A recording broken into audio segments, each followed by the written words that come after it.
नमस्कार, जय हिंद। स्टडी भारत में आपका हार्दिक स्वागत है। देखिए, हमने जो अपनी सीरीज़ स्टार्ट की है पेपर वन के लिए, जिसमें हम पूरा पेपर वन बिल्कुल शॉर्ट में कवर कर रहे हैं। इससे पहले देखिए आपने पेपर वन पूरा लेंथ में कवर किया है। अभी हम पूरा शॉर्ट में कवर कर रहे हैं कि ताकि आपकी कम समय के अंदर आपकी पेपर वन की सबसे बेस्ट प्रिपरेशन हो जाए। 50 पेज के अंदर आपका पेपर वन पूरा कवर हो जाएगा। इनकी जो 700 पेजेस का है वो पूरा नोट्स आपका 50 पेज में कवर हो जाएगा। तो वीडियो बहुत इंपॉर्टेंट है, आप सारी वीडियोस को देखिए। जिन्होंने पहले की वीडियो नहीं देखी है वो भी देखिए। हम आपको अपना व्हाट्सअप चैनल का लिंक इस डिस्क्रिप्शन में दे देंगे, आप इसे ज्वाइन कर लीजिए, आपको सारी वीडियोस वहाँ पे मिल जाएंगी। तो देखिए, यहाँ पे बात करते हैं अध्ययन बोध यानी कि रीडिंग कम्प्रीहेंशन के बारे में। अब देखिए, अध्ययन बोध होता क्या है, ये क्यों लगाया जाता है। मान लीजिए कि आपकी देखिए से जांच परख की जाती है दिमाग की। अब मान लीजिए आपके सामने कोई ऐसा पैराग्राफ दे दिया गया है, उसमें से आपको प्रश्न दिए जाते हैं। जैसे आपके सामने एक पैराग्राफ है जिसमें से आपको प्रश्न ढूंढने होते हैं। जैसे 5 प्रश्न होंगे, आपको सारे प्रश्नों के उत्तर हैं इसी पैराग्राफ में से ढूंढने हैं। तो देखिए, उसमें कई बार क्या होता है कि सेम लाइन नहीं होती, उसमें जो शब्दों का फ़र्क डाला जाता है। इससे आपकी बौद्धिक क्षमता जो है वो देखी जाती है कि क्या इसमें आप कर पाएंगे या नहीं। रीडिंग कॉम्प्रिहेंशन का मतलब क्या हुआ है, क्यों लगाया गया, कि आप किस चीज़ को कितनी गहराई से पढ़ते हैं। जैसे मान लीजिए आपने कोई न्यूज़पेपर पढ़ी, अखबार पढ़ी, उसमें खबर पढ़ ली, तो अगर बाद में आपको उसी से रिलेटेड कोई क्वेश्चन पूछ लेता है तो आप उसका सही जवाब दे पाएंगे। तो इसका मतलब आप जो भी चीज़ पढ़ते हैं आपको वो अच्छे से पढ़नी है कि ताकि आप सारे प्रश्नों के हल कर पाएँ। मान लीजिए कि आपने कोई चीज़ पढ़ ली है लेकिन आपको याद नहीं है, आपको तुरंत भूल गई, आप इसका आंसर नहीं दे पाएंगे। तो कॉम्प्रीहेंशन लगाने का मतलब क्या हुआ कि जब आप चीज़ को पढ़ते हैं, आपका पढ़ने का तरीका क्या है। हमेशा पढ़ने का तरीका अच्छा होना चाहिए। तो आपकी ये दिमाग की जांच करता है, परख करता है कि आप किस चीज़ को कितना गहराई से पढ़ते हैं या नहीं। इसलिए आपका रीडिंग कॉम्प्रीहेंशन लगाया जाता है। बहुत सारे विद्यार्थी ये बोलते हैं कि रीडिंग कॉम्प्रीहेंशन फालतू का है, इसको नहीं लगाना चाहिए। देखिए, इससे ही आपका जो पता चलेगा कि आप किस चीज़ को कितना गहराई से पढ़ते हैं, कितना कितना ध्यान से पढ़ते हैं। तो देखिए, किसी दिए गए पाठ को पढ़कर अध्येता अध्येता मतलब अध्ययन करने वाला जो वो पाठ को पढ़ता है। जैसे आप ये चीज़ पढ़ रहे हैं तो आप अध्येता हुए। अध्येता द्वारा प्रतिपाद्य विषय तथा गद्यांश में निहित मूल को हृदय हृदयगम करना ही पाठ बोधन कहलाता है। इस प्रकार का अभ्यास परीक्षार्थी की योग्यता को जांचने का सर्वाधिक मापदंड होता है। देखिए, मैंने आपको बताया ना कि कोई आप चीज़ पढ़ते हैं, किस विषय को किस गहराई से पढ़ते हैं, तो इसके लिए आपकी इसकी जांच की जाती है। इससे परीक्षार्थी की सही सूझबूझ तथा ग्रहण की सही क्षमता की परख की जाती है। ग्रहण मतलब कि कोई चीज़ आप सीख रहे हैं तो कितनी गहराई से सीख रहे हैं, कितना चीज़ को पढ़ रहे हैं पहली बार में ही, है ना वो चीज़। तो पाठ बोधन संबंधी सामान्य बातें। देखिए, पाठ बोधन या रीडिंग कॉम्प्रिहेंशन के संबंधित क्या है, सामान्य बातें क्या है। तो देखिए, आपको ये करना कैसे है। दिए गए पाठ का स्तर, विचार, भाषा, शैली आदि प्रत्येक दृष्टि से प्रश्न के परीक्षा के स्तर के अनुरूप होता है। देखिए, जो भी परीक्षा होती है वो सारी, जैसे जो पाठ का स्तर होता है, जैसे पाठ का लेवल हो गया, हाई लेवल है, उच्च स्तर रखना है, निम्न स्तर रखना है। जैसे आप ये देखिए, जो आईएएस का एग्ज़ाम होता है इसमें बहुत ज़्यादा अलग लेवल का पाठ का स्तर आता है। यूजीसी नेट में अलग स्तर का आता है, एसएससी में अलग आता है। तो पाठ का स्तर हो गया, विचार हो गया, भाषा, शैली, ये सारी परीक्षा के स्तर के अनुकूल होती है। इजी एग्ज़ाम होगा तो इजी होगा, टफ होगा तो टफ होगा, यानी कि कठिन में कठिन, आसान में आसान। पाठ का स्वरूप साहित्यिक, वैज्ञानिक, विवरणात्मक आदि होता है। जो पाठ का स्वरूप है वो साहित्यिक होगा, वैज्ञानिक होगा या विवरणात्मक होगा। दिया गया पाठ अपठित होता है, यानी कि देखिए, जो पाठ आपको दिया है वो पढ़ा नहीं गया है, वो आपको पढ़ना है। अपठित पाठ प्राय गद्यांश होते हैं, किसी किसी परीक्षा में पद्यांश भी। देखिए, जो अपठित पाठ है वो गद्यांश भी होते हैं, पद्यांश भी होते हैं। गद्यांश मतलब क्या होता है, छोटे पैराग्राफ भी होते हैं, पद्यांश भी बड़े पैराग्राफ भी होते हैं। कईयों में क्या है कि ऐसे कविता लिखी जाती है, कईयों में सीधा लिखा जाता है, कईयों में क्या है कि छोटा लिखा जाता है, कईयों में बड़ा लिखा जाता है। तो पाठ से ही संबंधित कुछ वस्तुनिष्ठ प्रश्न दिए गए होते हैं तथा प्रत्येक के 4-5 वैकल्पिक उत्तर सुझाए गए होते हैं। परीक्षार्थी को इनमें से ही सही उत्तर चुनकर उसे निर्देशानुसार चिन्हित करना होता है। तो देखिए, इसमें क्या है, आपको पाठ के नीचे उत्तर दिए होते हैं, 4-5 ऑप्शन भी दिए होते हैं कि आपको उनमें से उत्तर को चुनना है। सो देखिए ये तय है इसके संबंधी सामान्य बातें। अब बात करते हैं पाठ बोधन संबंधित या पाठ बोधन पर आधारित प्रश्नों को हल करने की विधि। आपको प्रश्न कैसे हल करना है, आपके सामने पाठ तो दे दिया, लेकिन आपको वो हल कैसे करना है, इसका तरीका क्या है।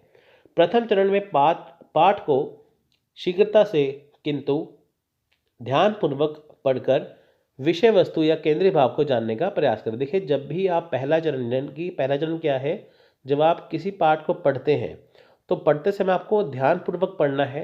इससे आपको ये जजमेंट लगानी है या आपको पता लगाना है उस वो कहने का प्रयास क्या है पाठ का, वो केंद्रीय भाव क्या है। जैसे करप्शन के ऊपर है, दहेज प्रथा के ऊपर है, नोटबंदी के ऊपर है, वोटों के ऊपर है, राजनीति से संबंधित है, वो क्या है आपको वो जांचना है, उसको पता लगाना है वो केंद्रीय भाव कहना क्या चाहता है। दूसरे चरण में देखिए पाठ को धीरे धीरे एवं पूरे मनोयोग से नीचे दिए गए प्रश्नों को ध्यान में रखते हुए पढ़ें, संभावित उत्तरों को साथ साथ रेखांकित करें। देखिए पहले आपने जैसे सरसरी तौर पे पाठ पढ़ लिया, फिर आप उसका केंद्रीय जो भाव है जाने। दूसरी बार जब आप पाठ को पढ़ेंगे तो धीरे धीरे पढ़ें और प्रश्नों का ध्यान रखें साथ में कि वो क्या प्रश्न वहाँ पे वो पूछा है। जैसे हमने प्रश्न पढ़ लिया ना, फिर आपने वो देखा कि क्या इसमें वो क्या कहना चाह रहा है। तीसरे चरण में देखिए प्रश्नों के सही उत्तरों को सावधानीपूर्वक चिन्हांकित करें। पहली बार आपने पढ़ा, आपने केंद्रीय भाव जाना। दूसरी बार आपने पाठ को पढ़ा तो आपने देखिए प्रश्नों को ध्यान में रखते हुए पढ़ा कि इससे ये प्रश्न बन सकते हैं। तीसरी पार्ट में देखिए फिर आपने प्रश्नों के सही उत्तर लगा दिए।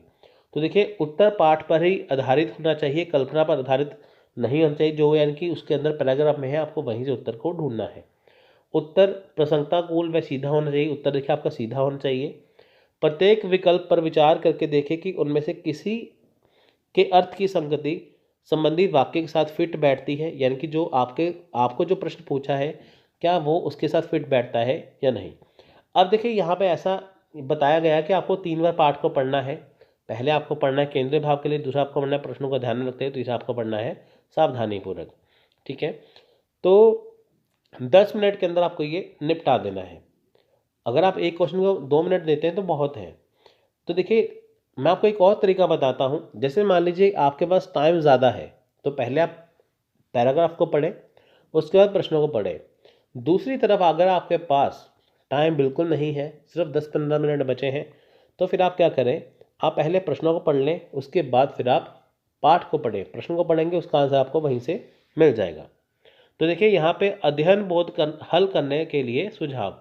यहाँ देखिए विधि बताई है प्रश्नों को हल करने की, लेकिन अध्ययन बोध को हल करने के लिए सुझाव भी यहाँ पे दिए हैं। त्वरित रूप से देखें।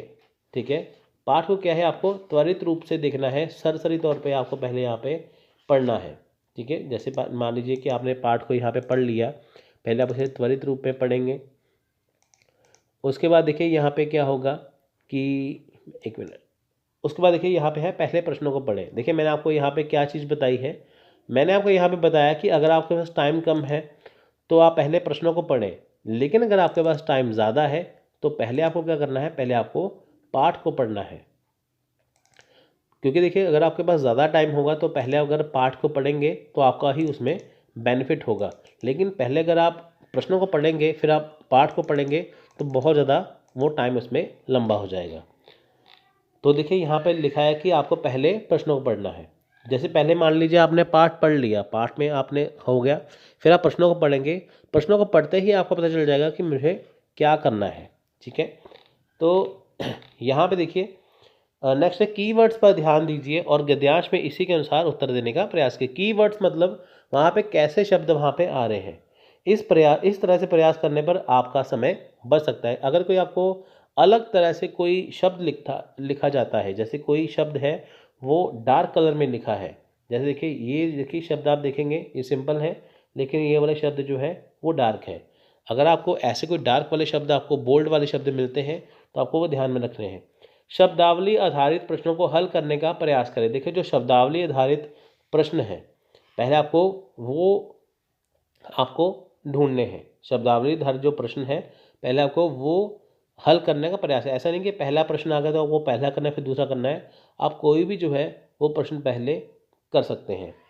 ठीक है, लेखक का दृष्टिकोण क्या है, लेखक किस बारे में आपको बताना चाहते हैं, कौन सा मुद्दा उठाता है। ध्यान केंद्रित कीजिए। देखिए आपको ध्यान केंद्रित करना है, पूरा फोकस करना है।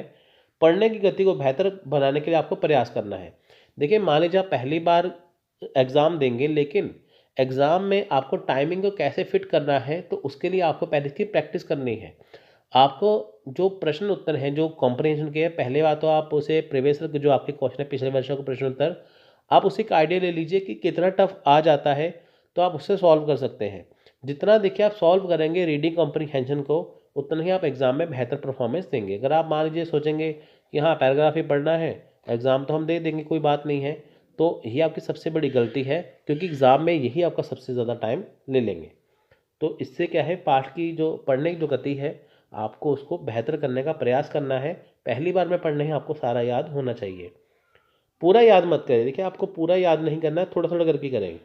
पैसेज को पढ़े बिना प्रश्नों को हल ना करें। अगर आपने पैसेज नहीं पढ़ा है तो प्रश्नों को बिल्कुल हल मत करें, वो गलत हो जाएंगे। पहले प्रश्नों पर एक नज़र डालें। पहले आपको प्रश्नों पर नज़र डालनी है, क्योंकि जब आप पैराग्राफ पढ़ेंगे आपको उसके आंसर जो है खुद ब खुद मिल जाएंगे।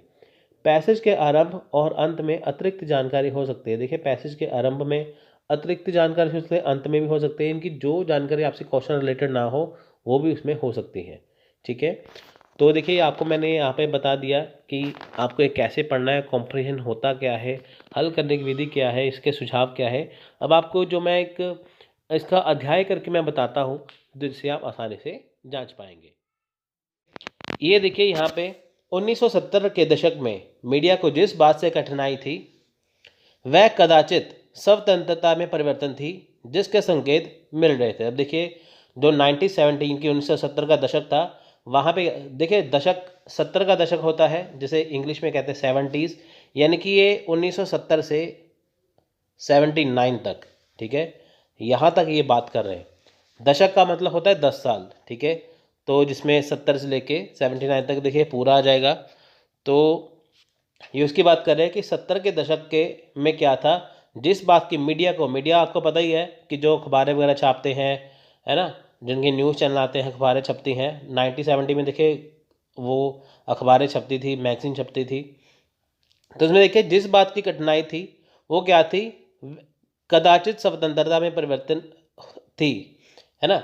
वहाँ पे वो कुछ भी छाप सकते थे सरकार के खिलाफ। देखिए सदियों से पत्रकार जिस आधार पर कार्य कर रहे थे वे था नकारात्मक स्वतंत्रता अथवा बाहरी नियंत्रण से स्वतंत्रता। अब देखिए सदियों से जो पत्रकार जिस आधार पर कार्य कर रहे थे, यानी कि जिस पे बेस पे वो कार्य कर रहे थे, वो क्या था, नकारात्मक स्वतंत्रता था या बाहरी बाहरी नियंत्रण से स्वतंत्रता। बाहरी नियंत्रण, देखिए नियंत्रण का मतलब होता है कि जिसके ऊपर किसी बाहरी, या जैसे इंडिया है इसके ऊपर किसी बाहरी देश का कोई प्रभाव ना हो। देखिए जैसे पहले यहाँ पे अंग्रेज़ों का राज था ना, तो इंग्लैंड का यहाँ पे क्या था, बाहरी दबाव था, बाहरी नियंत्रण था। लेकिन जब देखिए 1947 1947 में आज़ाद हो गया, उसके बाद देखिए अब इसके ऊपर भारी नियंत्रण नहीं था।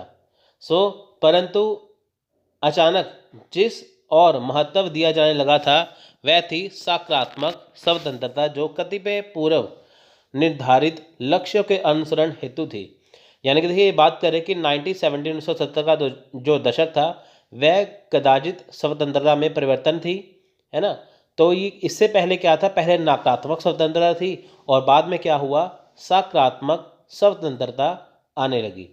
यह नवीन सामाजिक उत्तरदायित्व एक विचारधारा पर आधारित था जो सकारात्मक स्वतंत्रता को उसी प्रकार अपर्याप्त एवं अप्रभावी मानता था, जैसे लोगों से कहा जाए कि वे टहलने के लिए स्वतंत्र हैं, पर इस बात को सुनिश्चित करने के लिए कि बिना कि वे अपंग नहीं होंगे। अब देखिए यहाँ पे क्या है, यहाँ पे ये कहा जाना है इसका, ये जो विचारधारा कैसी थी, देखिए जो सकारात्मक जो नकारात्मक स्वतंत्रता है ना, यानी कि उस पर आधारित थी पहले।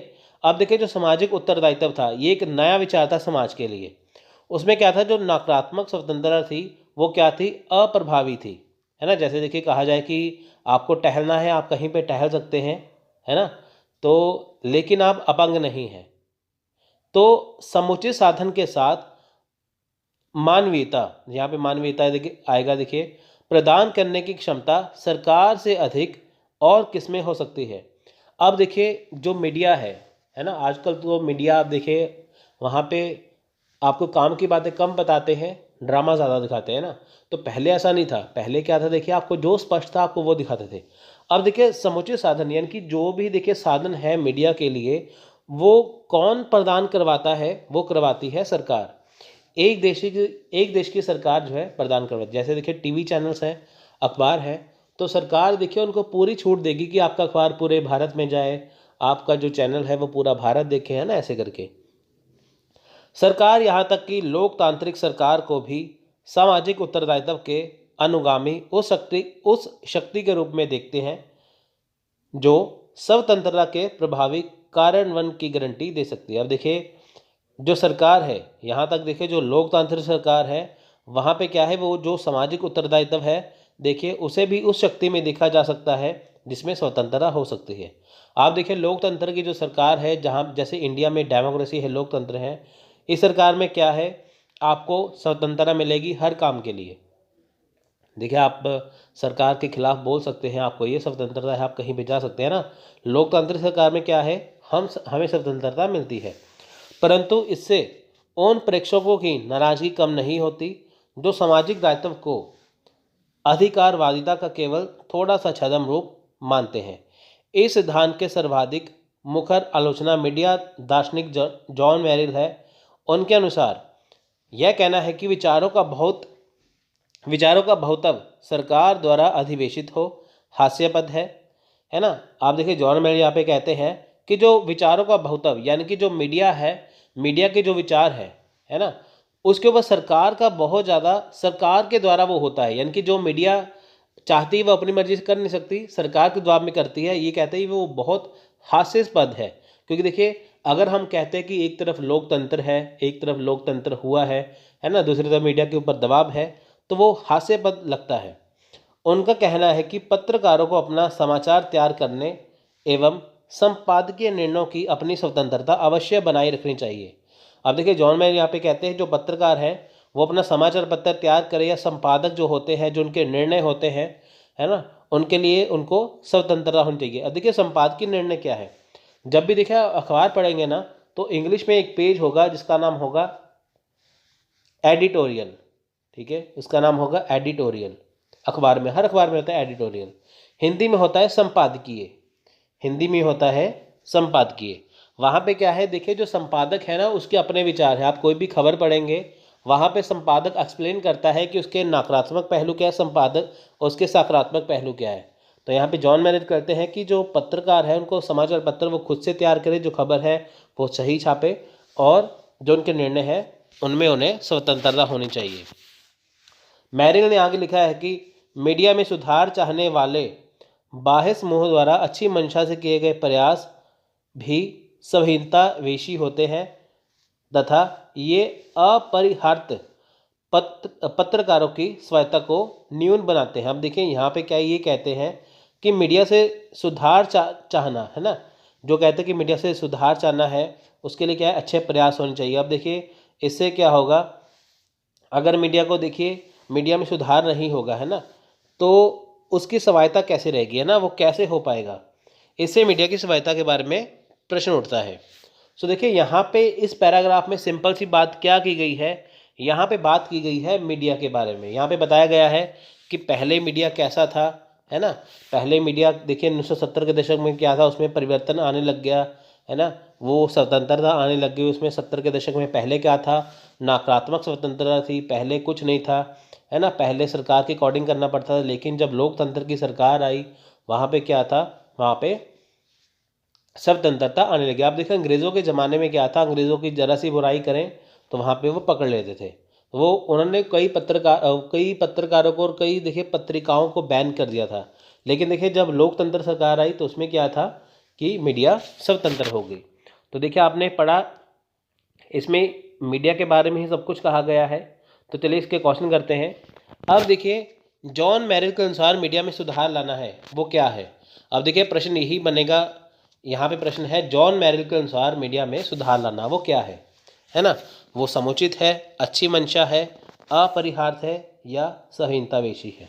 आप देखिए यहाँ पे देख सकते हैं, है ना। यहाँ पे आप देख सकते हैं, देखिए यहाँ से जॉन मेरिल का स्टार्ट होता है।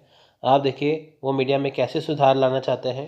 देखिए यहाँ पे लिखा है ना, मेरिल ने आगे लिखा है कि मीडिया में सुधार लाने वाला समूह द्वारा अच्छी मंशा से किए गए प्रयास द्वारा संहीनतावेशी होते हैं। अब देखिए इसका सही आंसर जानते हैं क्या है। देखिए इसका सही आंसर है डी, संहीनतावेशी। अब देखिए जॉन मेरिल के अनुसार क्या है, सुधार लाना संहीनतावेशी है। मीडिया में सुधार चाहने वाले समूह द्वारा अच्छी मंशा से किए गए प्रयास भी संहीनतावेशी है तथा वे अपर्याप्त पत्रकारों की सहायता से न्यून बनाते हैं।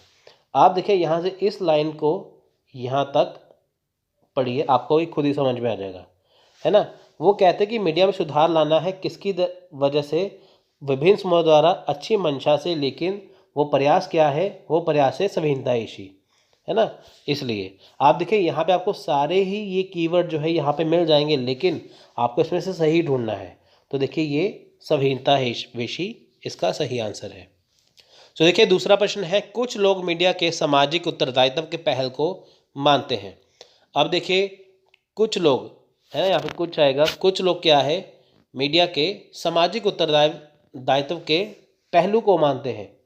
पहलू आएगा यहाँ पे, कुछ आएगा, है ना, आप देख सकते हैं यहाँ पे। तो देखिए वो कौन से हैं, वो कौन से लोग हैं, नकारात्मक स्वतंत्रता है ना। वो जो कुछ लोग हैं मीडिया का कौन सा पहलू चाहते हैं, वो नकारात्मक पहलू चाहते हैं, बहुलवाद चाहते हैं, मीडिया का लोकतंत्रीकरण या अधिकारवादिता चाहते हैं। तो देखिए इसका आप देखिए राइट आंसर क्या होना चाहिए। तो इसका राइट आंसर है देखिए ऑप्शन नंबर डी, अधिकारवादिता। देखिए कुछ लोग जो है वो मीडिया के लिए क्या है, अधिकारवादिता मानते हैं। इस सिद्धांत के प्रमुख विचारक क्या है, जॉन मेरिल है।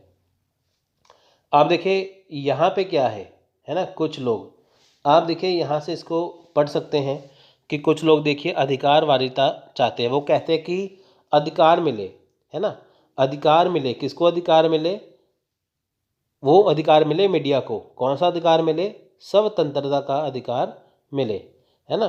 तो यहाँ से आप देख सकते हैं वो कहते हैं कि लोगों को अधिकार मिले। तो इससे क्या होता है, देखिए कि आपको पैराग्राफ से ही पहले अगर आप पढ़ेंगे तो आपको उसमें क्या है, अच्छी समझ में आएगी। अगर आप देखिए पैराग्राफ पढ़ेंगे नहीं तो आपको वो समझ में नहीं आएगा, है ना। तो इसमें क्या है, अधिकारवादिता जो है इसमें बताया गया है वो इसका सही आंसर है।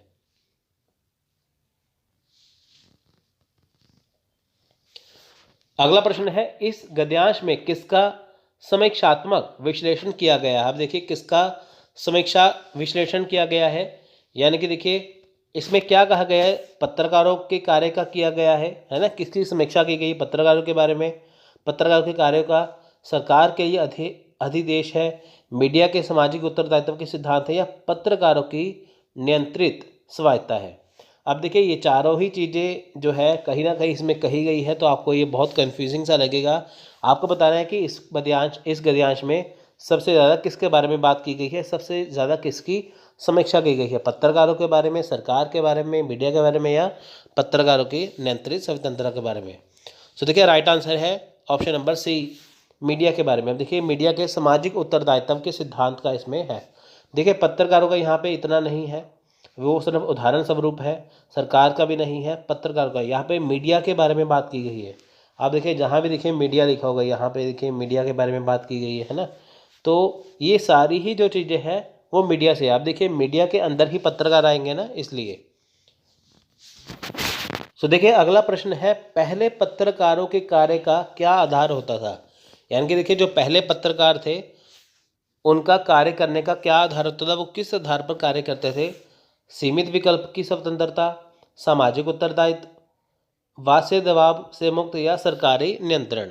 तो देखिए चारों में से कौन सा ऑप्शन सही होना चाहिए। तो देखिए इसका आंसर है ऑप्शन नंबर सी, वाद से दबाव से मुक्त। अब देखिए पहले पत्रकार का कार्य क्या था, होता था कि वे बाह्य दबाव, वाद से दबाव या बाह्य दबाव से क्या था, वो मुक्त थे, है ना। पहले क्या था, जो पत्रकार थे ना वो बाह्य दबाव से क्या थे, मुक्त थे, और वे अपनी स्वतंत्रता के साथ साथ क्या था, स्वायत्ता को भी बनाए रखते थे।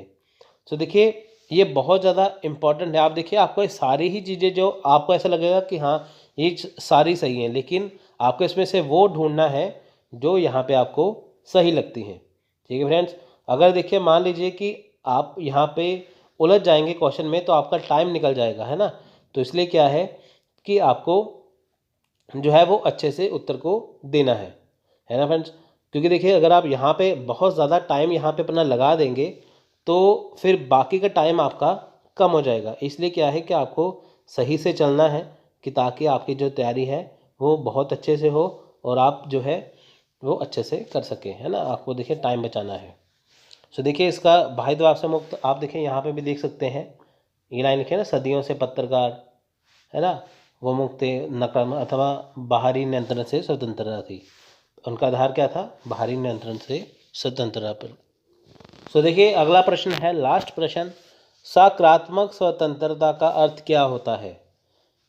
तो देखिए आधारित चिंतन है, कतिपय निर्धारित लक्ष्यों का अनुसरण है, सशर्त स्वतंत्रता है, या चिन्हित किए गए साधन प्रदान करना है ना। सकारात्मक स्वतंत्रता क्या है इस पैराग्राफ के अकॉर्डिंग? तो देखिए आपको इसमें से सही आंसर लगाना है। तो देखिए इसका राइट आंसर है ऑप्शन नंबर बी, यानी कि कतिपय निर्धारित लक्ष्यों का अनुसरण करना। देखिए उपयुक्त जो गद्यांश है वहाँ पे कतिपय निर्धारित लक्ष्यों का अनुसरण करना ही स्वतंत्रता का अर्थ है। सकारात्मक स्वतंत्रता पूर्व निर्धारित लक्ष्यों के अनुसरण हेतु स्वतंत्र थी। तो इसका राइट आंसर है ऑप्शन नंबर बी। अब देखिए ये बहुत ज़्यादा आप देखिए बहुत ज़्यादा इंपॉर्टेंट है यहाँ पे सकारात्मक स्वतंत्रता, है ना। यहाँ पे देखिए सकारात्मक स्वतंत्रता के बारे में बात की गई है। आप देखिए यहाँ से इसका उत्तर देखिए, अचानक जिसके और महत्व दिया जाने लगा था वह थी सकारात्मक स्वतंत्रता जो कतिपय पूर्व निर्धारित लक्ष्यों के अनुसरण हेतु स्वतंत्रता थी। आप देखिए वही वाला है ना उत्तर। आप देखिए आपको जो प्रश्न पूछा जाएगा उसका उत्तर आपको इसी पैराग्राफ से ढूंढना है।